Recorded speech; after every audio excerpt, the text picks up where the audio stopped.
At exactly 2:34 p.m., Congressman Thomas Massie asked the question that would break the internet within 8 minutes. FBI Director Kash Patel's face froze. Cameras captured everything. What happened in those 47 seconds of silence would become the most analyzed moment in congressional oversight history. The Rayburn House Office Building's hearing room buzzed with the usual Washington theater. C-SPAN cameras rolled. Reporters scrolled through phones. FBI Director Kash Patel sat confidently behind the witness table, his dark suit pressed perfectly, his American flag pin catching the harsh committee lights.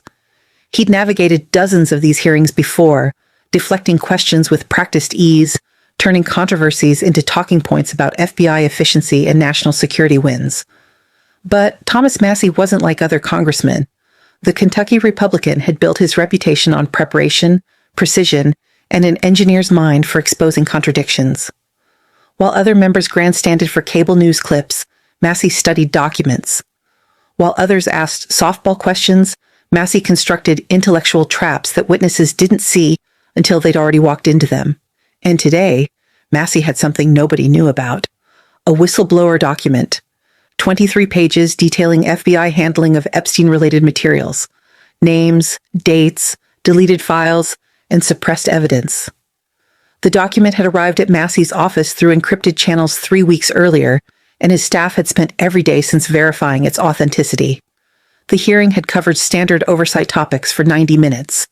Budget allocations, counterterrorism operations, cybersecurity initiatives.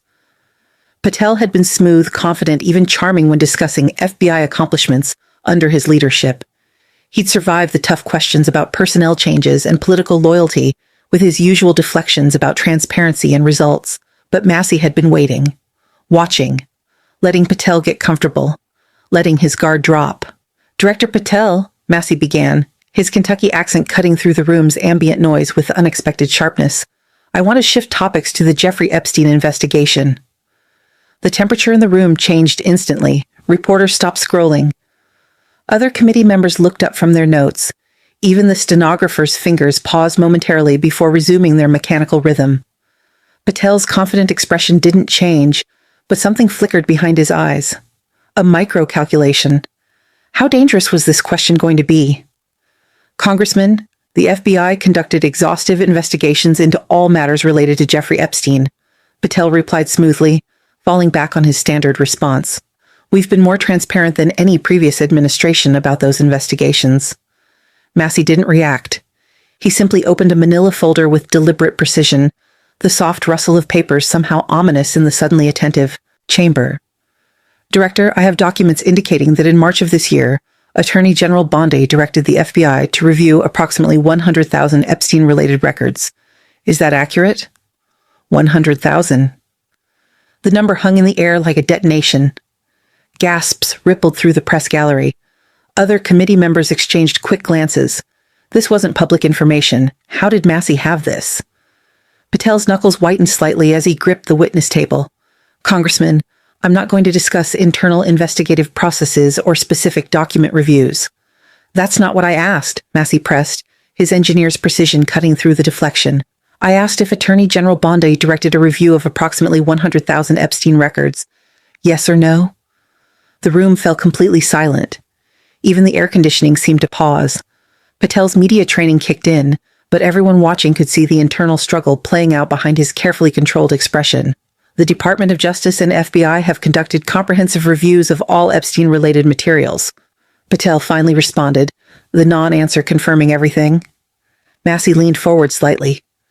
So that's a yes. 100,000 documents. Director Patel, how many of those documents have been released to the public? Another trap. Patel knew it but couldn't see the exit. Congressman, many of those documents contain sensitive law enforcement information, ongoing investigative details, and privacy concerns that prevent wholesale public release. How many? Massie repeated, his voice hardening. Give me a number. Out of 100,000 documents, how many has the FBI released to the American people who demand to know the truth about Jeffrey Epstein's connections to powerful individuals? Patel shifted in his chair. The confident FBI director who'd entered the hearing room now looked like a witness who'd walked into an ambush he hadn't prepared for. I don't have an exact number at my disposal, Congressman. 0, Massie stated flatly. pulling another document from his folder. The answer is 0. Not one single document from that 100,000 document review has been released to the public.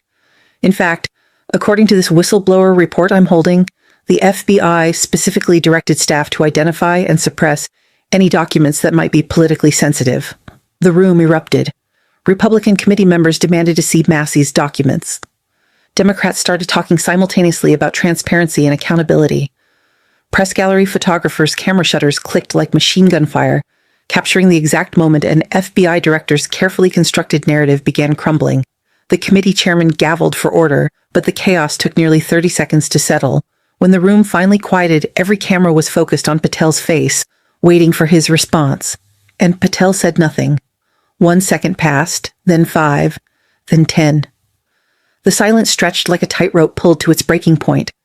Patel stared at Massey, his jaw working slightly, his hands now visibly gripping the table edge. His lawyer instincts were screaming at him to say something, anything, but every possible response led to more dangerous territory. 20 seconds. Reporters were frantically typing. Social media notifications began buzzing on phones throughout the room. The hashtag Patel silence started trending before the silence even ended. 30 seconds. Other committee members shifted uncomfortably. This wasn't normal hearing theater. This was a genuine crisis unfolding in real time. The FBI director had been asked a direct question about suppressing Epstein evidence, and he couldn't answer. 40 seconds. Patel's face had gone from confident tan to a pale, waxy sheen. A thin line of sweat became visible on his forehead, despite the room's controlled temperature. His eyes darted briefly to FBI staff sitting in the back rows, looking for rescue that wasn't coming. 47 seconds total. When Patel finally spoke, his voice had lost all its earlier confidence. Congressman, I reject the characterization that the FBI has suppressed any legitimate information. But the damage was catastrophic and complete. That 47-second silence had confirmed everything Massey had implied. The FBI was hiding Epstein evidence. They'd reviewed 100,000 documents and released none. They'd specifically targeted politically sensitive materials for suppression. Massey wasn't finished. He pulled out another page from his folder. Director Patel, this whistleblower document indicates that on July 7th, the FBI released an unsigned memorandum stating there is no incriminating client list related to Jeffrey Epstein. Who authored that memorandum?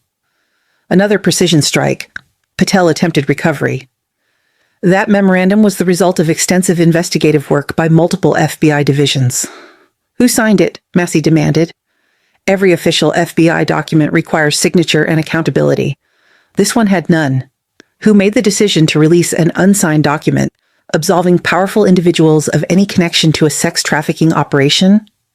Patel's response revealed everything about how institutions protect themselves when cornered. The memorandum bore the official insignia of the Department of Justice and the Federal Bureau of Investigation. That's not a signature, Massey shot back. That's a logo. Who takes responsibility for declaring there's no client list when whistleblowers are telling me the FBI found extensive evidence of powerful individuals' connections to Epstein? Who made that call, Director? The constitutional implications were staggering. An unsigned document from the nation's premier law enforcement agency declaring no evidence existed, while internal whistleblowers said the opposite. This wasn't bureaucratic sloppiness. This was institutional cover-up. Patel attempted deflection through aggression. Congressman, I find it concerning that you're relying on alleged whistleblower documents that may contain classified information. I question the source and legitimacy of your materials. Massey's response was devastating. Director Patel, are you seriously suggesting that asking questions about Jeffrey Epstein evidence is a security risk? The American people aren't asking about nuclear codes or CIA operations. They're asking why the FBI reviewed 100,000 documents about a convicted sex trafficker who allegedly had connections to presidents, princes, and billionaires, and then released nothing. That's not classified information, Director. That's a cover-up. The word hung in the chamber like an accusation that couldn't be taken back. Cover-up. Not mismanagement, not bureaucratic delay. Cover-up. Social media exploded in real time. Within 3 minutes of Massey uttering that word, Epstein cover-up was trending #1 on Twitter. TikTok videos of the exchange were being created and posted. YouTube clips were being uploaded. The 47-second silence was being replayed, analyzed, memed, and dissected by millions of viewers. But Massey saved his most devastating revelation for last. He pulled out a final document with theatrical precision. Director Patel, I have evidence that the FBI conducted searches specifically targeting documents that mention certain political figures, including current and former presidents. Those documents were then classified at higher levels or marked for restricted access. Can you explain why the FBI would specifically hunt for and then hide documents mentioning political leaders in an investigation about sex trafficking? The question was a constitutional atomic bomb. The FBI, supposedly independent, allegedly hunting for and suppressing evidence based on political considerations. If true, it wasn't just a scandal. It was the transformation of law enforcement into a political protection racket. Patel's final response told everyone watching exactly what they needed to know. Congressman, I'm not going to discuss specific investigative methodologies or document classification decisions in an open hearing. Translation: Yes, we did it, but I can't admit it publicly. Within hours of the hearing's conclusion, the fallout was unprecedented. CNN led with FBI director cannot explain Epstein document suppression. Fox News ran FBI cover-up. Massey exposes hidden evidence. Even international media picked up the story. The hashtag release the Epstein files reached over 4 million mentions within 6 hours. Congressional switchboards were overwhelmed with calls demanding transparency. 3 separate congressional committees announced investigations into FBU handling of Epstein evidence. Legal experts called it the most damaging law enforcement hearing since Watergate. Constitutional scholars warned about the weaponization of federal law enforcement for political protection. Even senators from Patel's own party began privately questioning whether he could survive the scandal. Thomas Massie had done what many thought impossible.